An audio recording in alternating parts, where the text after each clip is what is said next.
Hi there. Have you ever forgotten to hit the record button? Yeah, well, I forgot at the start of my conversation with Matthias Hartmann. So let me set the context for you before Matthias magically appears on screen and I magically change my outfit. This is the 43rd episode of my show, Partner Up with Amy Carroll. And if you tune in the past, welcome back. And if this is your first time, welcome. On last week's show, I had my guest, Kristen Envig, on, who was just a delightful person to talk to. She's a pioneer and a thought leader in the field of creativity, feminine, and authentic leadership. She is inspiring women worldwide to become agents of possibility. She was even named by Diversity Global magazine as one of the top 10 influential women in global diversity. Be sure to check out that conversation from June 18th. Now, viewers, I have a question for you. Do you sometimes do things for others out of a sense of duty or to avoid feeling fear or guilt? Well, back by popular demand, I'm speaking again with embodied life coach Matthias Hartmann. This time, we're going to be discussing the fear of rejection, its impact on your life, and what you can do about it. We'll also be taking a deep dive into the consequences for businesses and how to get better at managing this fear of rejection. Now, Matthias has been coaching unofficially for a long time, and I asked him what was the trigger that inspired him to take the leap into doing it full time. And he explained that since becoming a life coach, he's been using this embodied approach, which has enabled him to dig deep into those internal blockages of change. Having given up the corporate job also allowed Matthias to continue his journey inwards to help his clients experience transformational change. In fact, he calls himself the coach to call when life is calling for a change. I think that just about says it all. Matthias is originally from Germany. He has lived on 3 continents, various cities around the world. He's been to 74 countries on the planet. He speaks 4 languages fluently. And get this one, apparently his clients both hate and love him, all in that order. We're going to soon discover why that is. Enjoy the conversation. Awareness is always a start. Sorry, I just interrupted. Zoom has just done this new thing where they announce when they're doing the recording. I thought I could be also subtle right there because I forgot to hit the button at the beginning of the session, and my social media woman T is going to just start crying hysterically if I forget one more time. So excuse me for that very poor interruption. So could you rewind a bit? No, Amy, I'm just saying awareness is very important. And if you're aware that you resent others for not being nice to you, it's perfect. It's the first step in the right direction. Because it might motivate me to be more assertive and speak up for myself. Yeah, and be authentic, to be authentically yourself. Yeah. This is for me a big thing, or for clients, I should say, being your authentic self. So true. Yeah, I come across a lot of clients where that's a very high value for them. So, as you know, I'm really interested in communication. Can you tell us how the fear of rejection impacts our communication? Maybe you're starting to say some of that now. So I'm curious to know what else. Sure.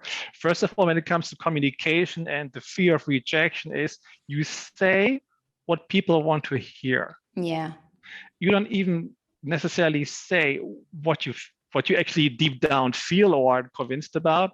You say what people want to hear. And on top of it, the fear of rejection makes you say the wrong thing. You may agree on stuff, and deep down, you don't agree on this, but you just agree on it anyway. Again, talking about being authentic, fear of rejection makes you inauthentic. The worst part is that you forget to say no. Somebody asks you to do something, somebody asks you if you like something, somebody asks you for whatever, you're going to agree because you're afraid of being rejected. Yeah. I think this is the worst part when it comes to communication, that you forget to say no. So basically, simple verbal communication can overwhelm. And if you are afraid of being rejected, you focus on the type of communication which you can control. And that I see in social media a lot, because in social media, you can control what people see of you, what people hear of you, what you say. Right. And yet, what I hear from a lot of people is that many of us are not fully authentic in social media. So how does that You match? you are to the extent authentic, to the extent you would like others people to believe and see who you are. You're not going to put anything out on social media you think like, oh, I'm not comfortable with that putting out there. In a verbal communication, people can see instantly how you feel about something. They ask you something. I mean, facial expressions, body expression, body posture, everything is being revealed instantly. Mm-hmm. In a verbal communication, it's much more difficult to hide how you truly feel. True. When it comes to social media, yeah, you put out there what you want other people to see from you, of you. Uh-huh. So to the extent that it's Yeah, authentic, because it's yeah, what I want them to see. exactly. And Hmm. the last aspect of when it comes to communication and the fear of rejection is to give authentic feedback becomes a challenge. And I Right. just and yeah, it is a big issue. You cannot give authentic feedback in case you are afraid of being rejected. Yeah. I just wonder, you just said that right. Is anything coming to your mind where you think like, oh yeah, that makes me think of something? Well, it's interesting. When I've got my coach hat on, I'm much more brave and courageous to say the truth because there's a part of me that feels an obligation. So, like, I've got to say, I have a client in front of me, and the way they're behaving is um, aggressive or intimidating, or um, there's something that maybe they need to hear that I sense is going to be difficult for them to hear. So, of course, we want to avoid saying that. And if this person was just my friend, I might wimp out and not say it. Whereas when I'm in the role as coach, I feel like, hey, that's part of my responsibility to speak my truth, what my perception is, because that this thing is maybe holding them back. So it's funny how when I'm in the role of coach, I have more willingness, more confidence, and it's bit me sometimes. I once had a client who she was very intimidating and scary, and the camera was rolling when it happened.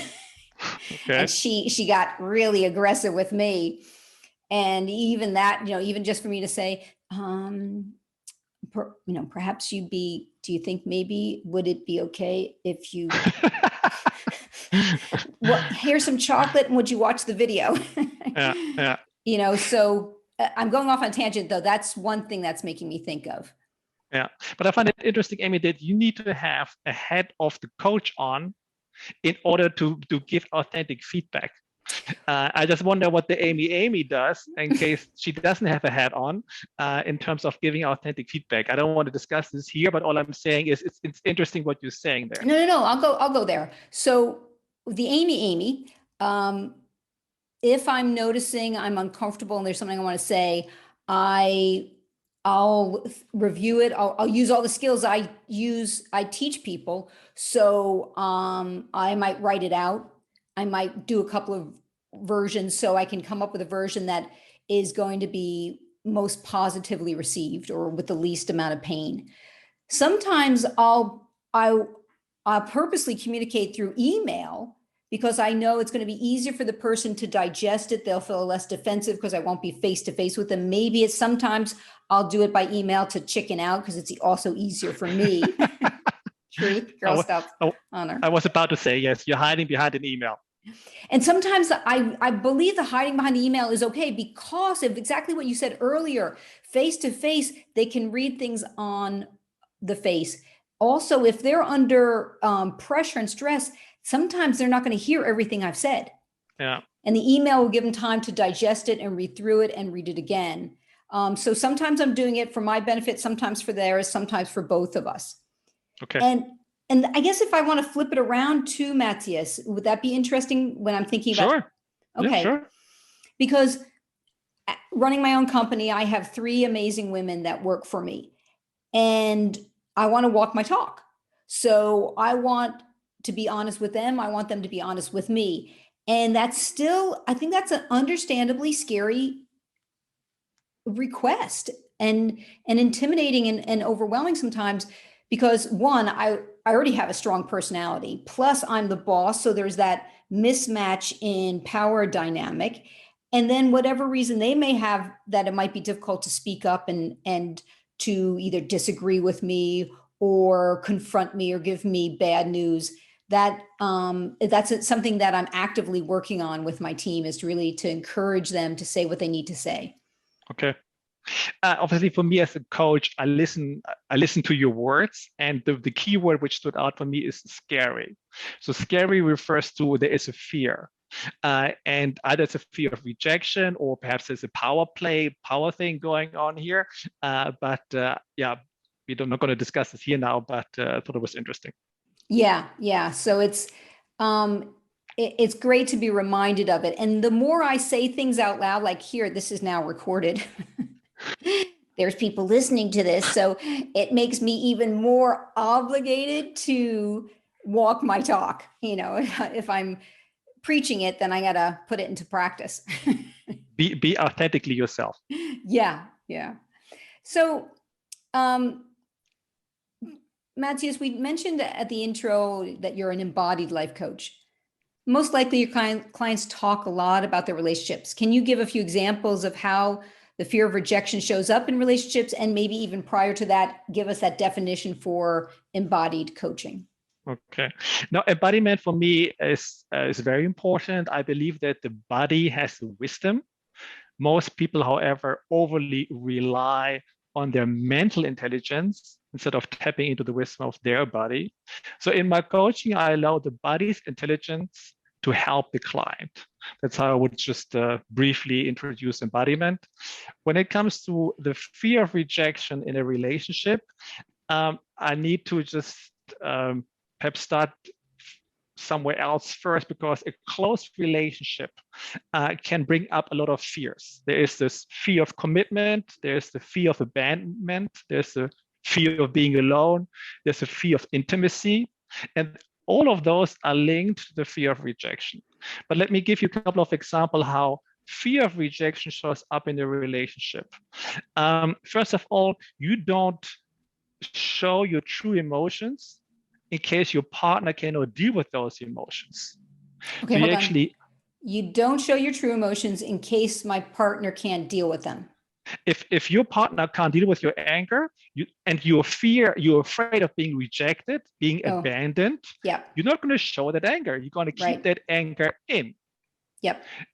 Then another thing is where fear of rejection shows up in a relationship is that you say a lot, whatever you prefer. Your partner suggests something, proposes something, has an idea. You say, oh, that's fine. Whatever you prefer. I'm good with anything.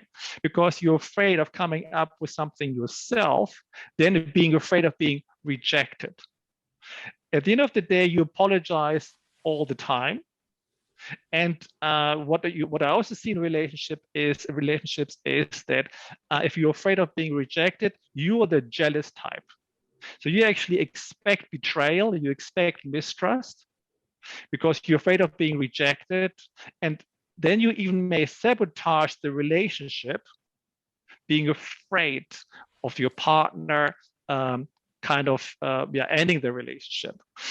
In the worst case, you end up in a destructive relationship, and you may even accept abuse in order to belong. Oh, interesting. I know one of the patterns I see with people in relationships that one could describe as abusive is I don't know what fear this speaks to. They stay too long until they're literally depleted, because they I don't know what motivates that. Do you have a sense? Well, if you stay in a relationship too long, or if you stay in a job too long, which is unfulfilling, if you stay in a relationship too long, which is unfulfilling, basically there is an underlying fear in there for you to be alone without a job, without a partner. Okay. So the fear of being alone. Mm-hmm. And I assume fear of rejection pretty much starts like when we're on the first date at this, if you're describing. Amy, you will be surprised, it does. And when you are on the first date, the question is, how much does this person like me? Instead of you actually asking yourself, how much do I actually like that person? So again, we're talking about authenticity here, because if you're focusing on if the other person likes you, you're not authentically yourself. You're basically, again, pleasing the other person just to make sure the other person likes you. In other words, the other person doesn't reject you. Then you come across as bland and inauthentic, and then you wonder why you never hear from that person again. Mm. So you avoid dates. You basically avoid dates, and you become a loner in the worst case. And I wonder if that's part of what causes a lot of, I mean, there's going to be stress either way. The stress of trying to present your perfect self, or this person that this other person is going to be attracted to, or the flip side is I'm going to be myself and there's a risk that I'll be rejected. What do you prefer? I think we should all opt for being authentically ourselves instead of being stuck in a relationship for it. Heck yes. Whatever. Yeah. That's definitely my preference. So we're going to go to a break in a minute, and I'm wondering if maybe you have a pre-break exercise for the audience. Yes, Amy, I do. And because we all do things for other people all the time. And I would like the audience to think about, what is the motivation behind that? Why do you actually do things for others? Is it positive choice? Or is it a sense of duty? Is it guilt? Or is it fear of rejection? And so hold on. Our options are why we do things for other people: positive choice, guilt, fear of rejection, duty, or fear of rejection. Okay. So basically, we can categorize our actions in one of those four categories. And I would be interested to know why you do something for other people. In the ideal world, it is positive choice. But very often I see that people act and do things all day long because they feel guilty, because they actually feel it's their duty, or they're being afraid of being rejected. Those are all not positive choices. And then you run all day, you spend all day doing things for other people out of guilt or out of fear. Yeah. And obviously this is then making a very unfulfilling day. And that unfulfilling day becomes an unfulfilling week or year or life, in case you don't do it out of positive choice. So I would like to, ask the audience to think about why they're doing certain things for other people. Okay. So listeners, when we come back from break, we'll be talking more about this with Matthias. Though if you want to connect with Matthias, Matthias, would you remind us what your website is? It's EMBOTH embodied.one.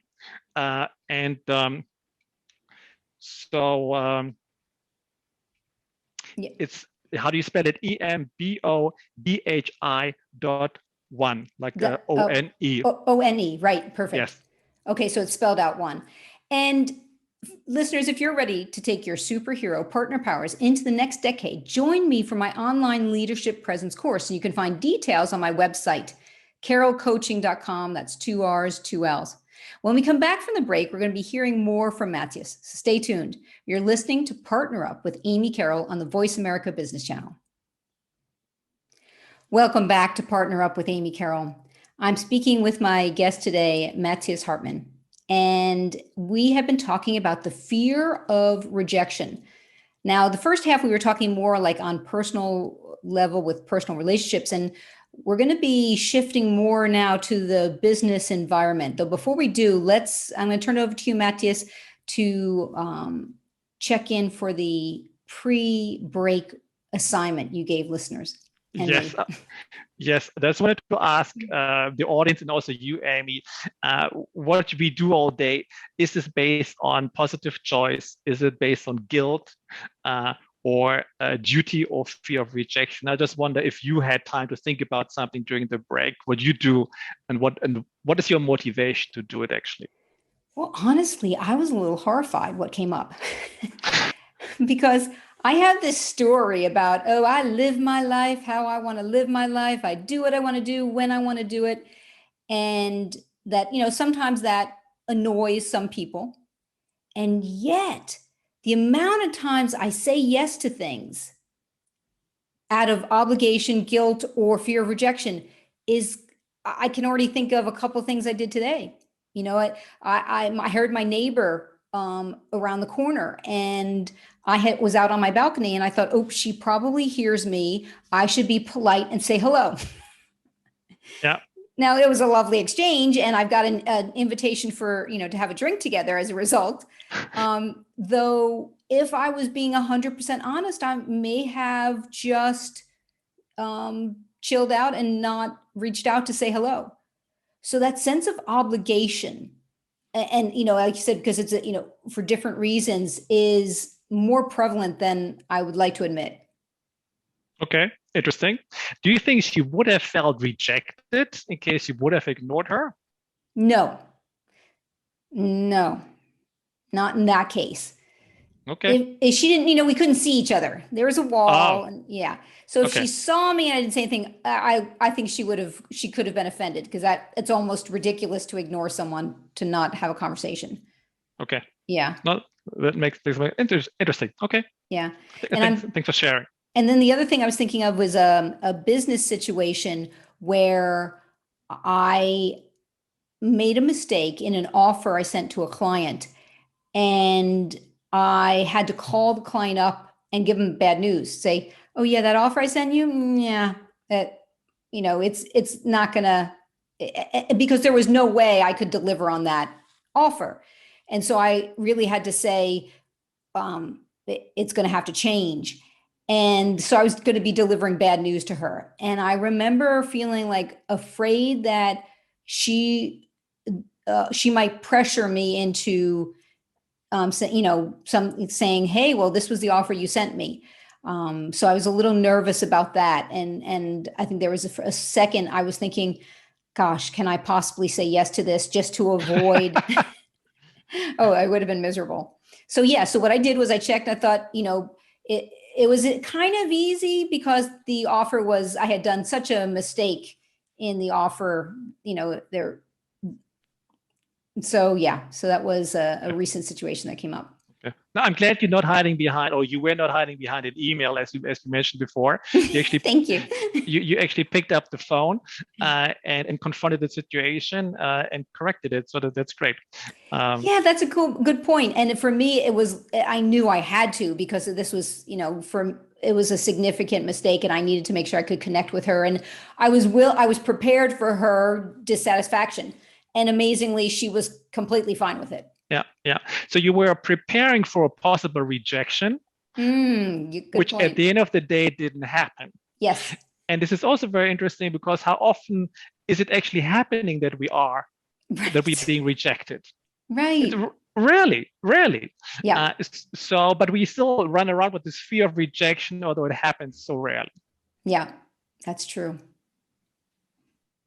So let's talk more about the work environment. I'd be interested to know how fear of rejection shows up specifically in the workplace. Okay, Amy, let me cover this.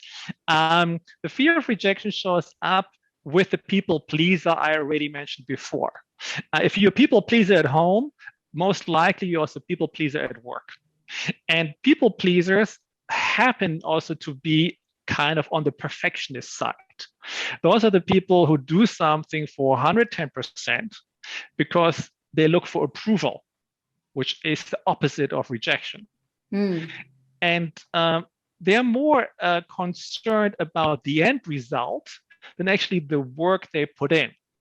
So for them, it's what comes out is more important than the work itself. So what they focus on is the end result. They don't necessarily enjoy working on it as long as they get approval for the end result. I see. And because what I mentioned under communication, since you forgot how to say no, Let's say your boss or colleagues come to you like, can you do this? Can you take care of that? Whatever. You're going to say yes to everything.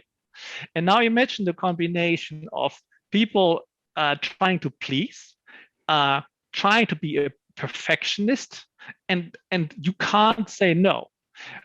So in the work environment, if you're afraid of being rejected, most likely you are stressed. Oh my God, yes. To the point of burnout, because if imagine you combine can't say no and you're a perfectionist, that's a very bad combination. The other thing I would like to say is when it comes to the work environment is that you're afraid of asking for help. You basically try not to ask for help. You are a loner at work. You try to figure out everything by yourself, because if you would ask for help, obviously there's the possibility of rejection. Right. The other thing is in the work environment is that you most likely become very indecisive. You can't make up your mind. Definitely you can't deal with critical, constructive feedback because you're afraid of when you do get feedback or critical feedback, it comes across as an attack on the whole person. That's how you take it, at least. Even if it's well constructed, you're still going to be really. Yeah. And this is pretty sad, because constructive critical feedback is there for you to learn. Right. If you feel attacked to your core, then you're not going to listen. You block. You instantly feel rejected. And all this constructive critical feedback basically goes in one ear and comes out the other. You don't learn from this. Right. So I'm guessing there's consequences for companies employing people pleasers and other types. The consequences for companies are severe because the fear of rejection makes people think small and act small. And so people pleasers also tend to be risk avoiders. And if you are an accountant, that's great. You don't want to take risks. But if you are in a position where taking risks are important once in a while, you don't want to think small and act small. Another negative aspect for the company is that if you sit in a strategy meeting and you have a people pleaser in the room or somebody who is afraid of being rejected, they agree on whatever the majority agrees on. They just give you a false agreement. They're not really deep down what they think. They're just going to go with the flow. So also not an ideal situation for a company. And I want to sure. add, you just made me think of a technique. I don't know if it's called a technique, a tool. Yeah, it's a tool I offer my clients is to ask people on a regular basis, what do you need to tell me that you don't want to tell me? Because if, let's say you're my boss, or it's going to be easier for you as a boss to tell me. Though if you're my colleague or my subordinate and you're a people pleaser, you're going to avoid it. And so if I say to you, hey, Matthias, what do you need to tell me you don't want to tell me? First time you'll probably say, oh, nothing. And except it's my job to keep asking, because one day, if I'm really lucky, you might take the plunge and be brave and tell me. Though I don't, just because you have something important that I need to know, I don't rely on you to be doing that. It's my job to seek that out. So that's one like strategy, a workaround if you're dealing with a lot of people pleasers, is be asking that question regularly. Correct. And my role as a coach is to challenge people. And how often do I just throw stuff at them and ask them, think about it. How can I be wrong? For them to think, oh, how can Matthias be wrong? For them to actually say, okay, no, this lands and this doesn't land. The other aspect, what I needed to think about what you just mentioned yourself, Amy, in coaching, the coaching environment allows people to open up and say things they necessarily wouldn't say in a normal environment. So this is great for me as a coach to create a space where people can open up and say things without that fear of being rejected. Mm-hmm. Yeah. So it's a safe playground to practice. Correct. Mm. There's just two more elements which I would like to cover when it comes to Yeah. the consequences for companies is if you are afraid of being rejected, you tend to stay in the same position for basically decades. You don't want to grow. You don't want to make a career. You are, afraid of being rejected, moving up the ladder. So often this results in underutilized human potential.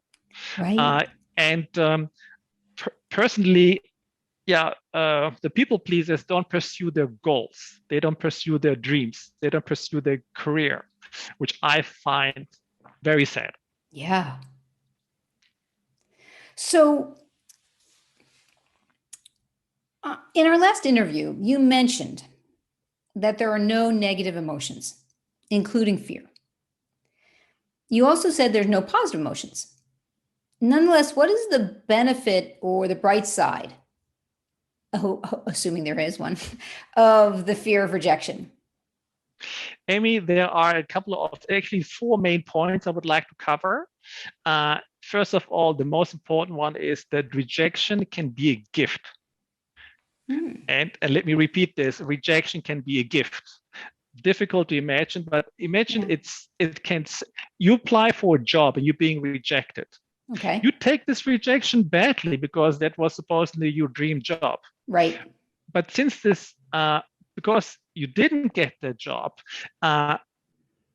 this rejection may have saved you spending decades in the wrong company. We talked about a first date, and perhaps that first date didn't go that well.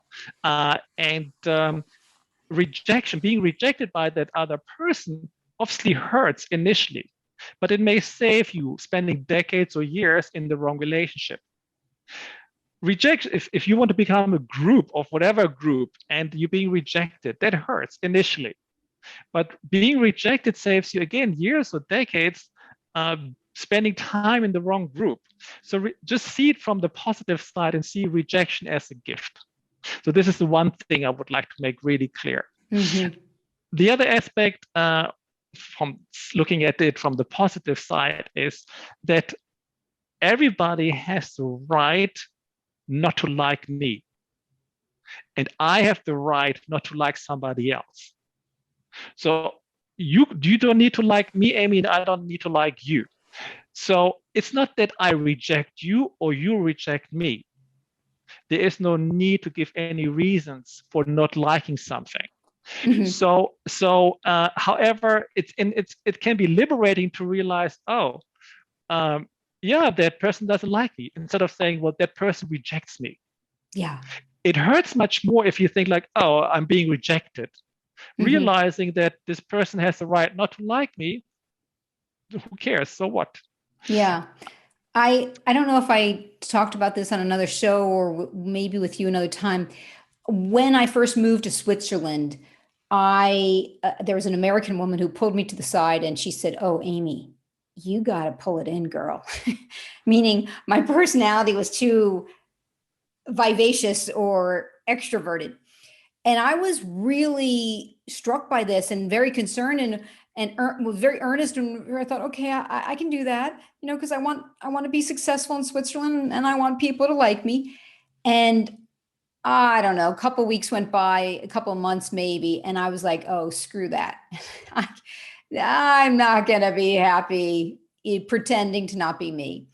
So I got at peace with that. And I also accepted, Amy, there's going to be people that will not like you because you've got a strong personality and for whatever reason, and that's okay. So just what you're saying.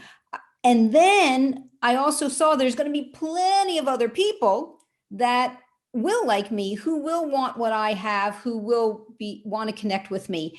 And then going back to the gift is,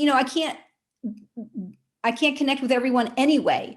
So it's okay that not everyone will like the delightful Amy Carroll. Correct.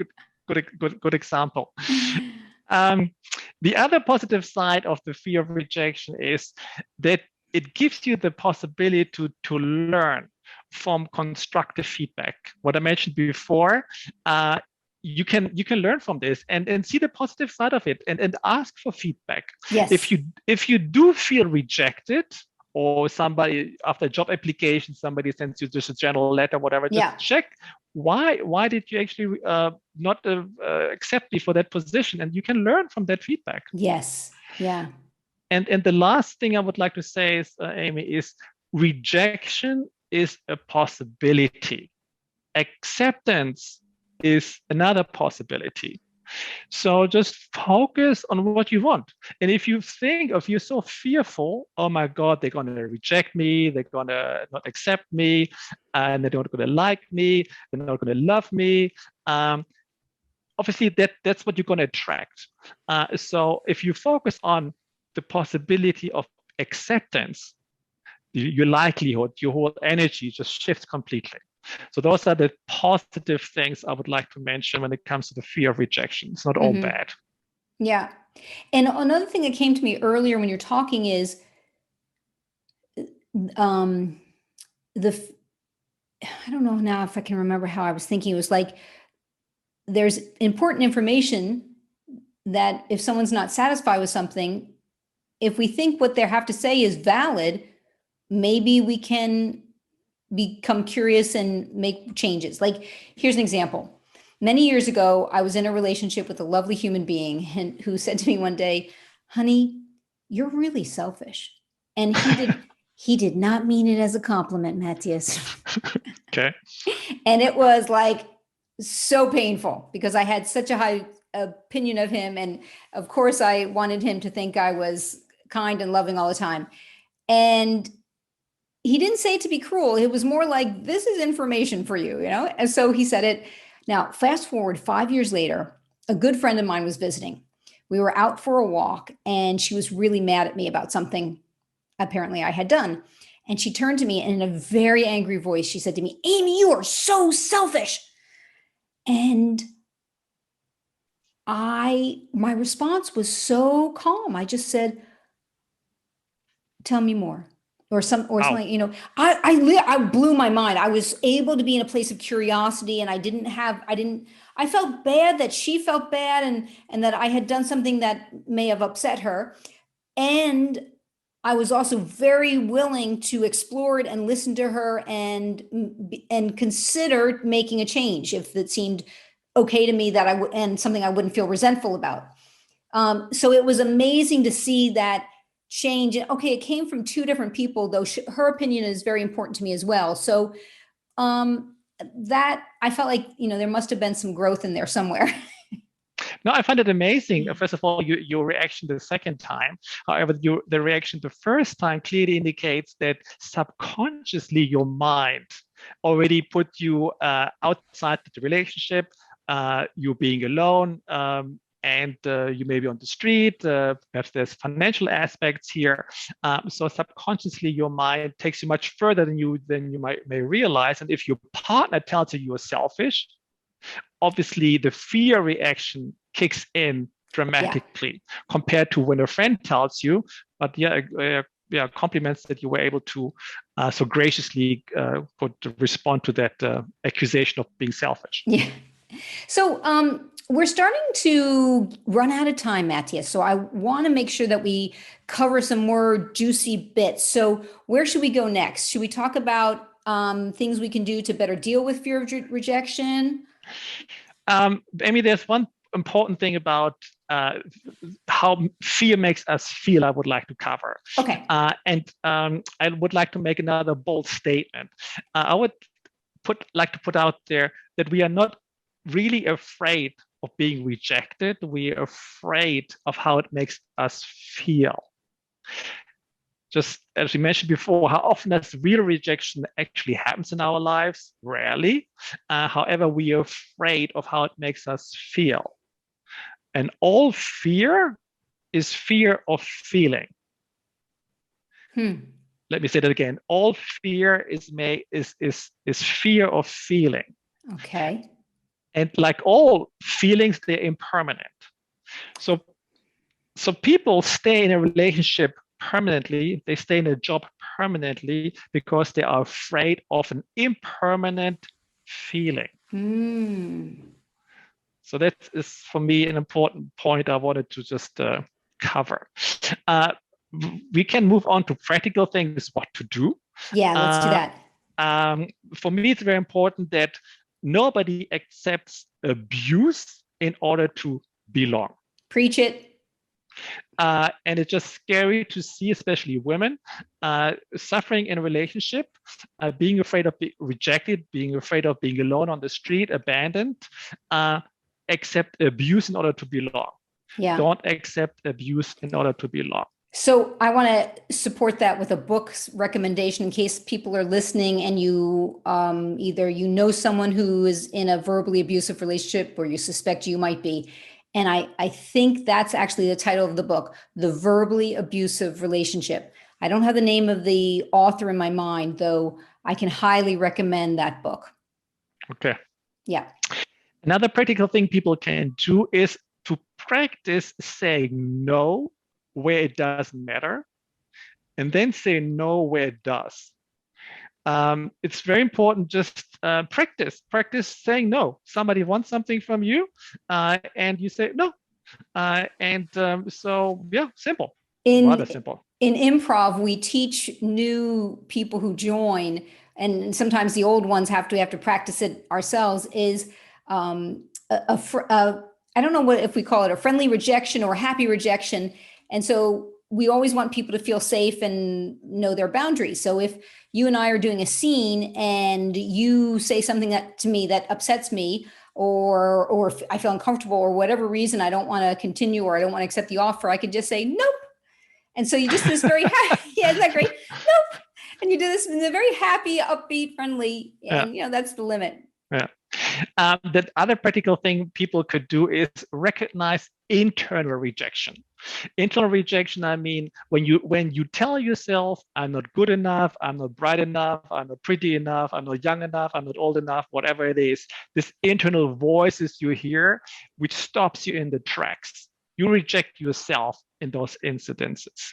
So be aware when you reject yourself. Wow. In life. Do you have a concrete example of when people reject themselves? If you want to apply for a job and you think like, oh, this position is ideal, but I don't have the right qualifications, I don't have the right looks, I don't whatever, you reject yourself. And at the end of the day, you decide not to actually send the application because you know what, why bother? I'm not having the right qualifications. Got it. So you reject yourself. The HR person can't even reject your application, right, because you never send it. Yeah. Matthias, you may have one more thing you want to add to that, and then I'm going to invite you to share your call for action. Yes. Let me start with the call for action, which is rather important. I would like to ask the audience what you do every day in your life in order to belong, versus what you do in your life to live your dream. Wow. Check your diary, check what you do all day, check what you do for other people, and just create a little list to create a balance. What do you do in order to belong versus what you do to live your dream? And at the end of the day, for me, it's important that people live their dream while belonging. But if you do a lot of things out of fear or duty or obligation, you may not be living your dream. So for me, that's very important that people have an idea, an awareness of that. So this is my call for action for the audience. Wonderful. And you have a gorgeous quote I remember you telling me about. Yes, it's from Charles Bukowski. I love this quote, which says, "Can you remember who you were before the world told you who you should be?" And can I repeat this quickly? Can you remember who you were before the world told you who you should be? Nice. Love that. That's for me an ending quote. Okay, well, my call for action is for listeners to send me, as you're listening to Matthias and you're thinking about your fear of rejection, You may bring up for you your communication conundrums, clashes, challenges, mishaps, blunders, and successes.